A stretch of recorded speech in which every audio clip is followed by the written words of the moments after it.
नमस्कार. बऱ्याच लोकांचा प्रश्न येतो की आयुर्वेदामध्ये ऋतुचर्या तर सांगितलेली आहे, पण बऱ्याच ऋतूंची सुरुवात ही वेळेवर होतच नाही. नुकतीच सगळीकडे पावसाची चाहूल लागलेली आहे. पण वर्षा ऋतू तर जून मध्यापासून ऑगस्ट मध्यापर्यंत सांगितलेला आहे. मे महिना हा ग्रीष्म किंवा उन्हाळ्याचा सांगितलेला आहे. तर या कालात कोणती ऋतुचर्या पालन करावी? आचार्यांनी सांगितलेलं आहे, जरी ग्रंथोक्त ऋतूंचे महिने हे स्पेसिफिक दिले असले तरी देखील कोणता ऋतू सुरू आहे हे 3 गोष्टीवरून ओळखावे. तर त्या 3 गोष्टी कोणत्या? महिने, राशी आणि वातावरण. उत्तरोत्तर या तिन्ही गोष्टीमध्येही अधिक महत्त्व आहे. म्हणजेच वातावरण यास अधिक महत्त्व आहे राशीपेक्षा.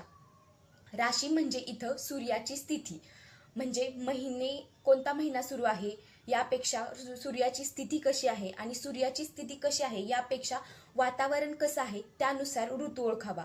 आता पावसाची चाहूल लागलीच आहे, तर सर्वांनी हळूहळू वर्षा ऋतुचर्या पालन करण्यास सुरुवात करावी.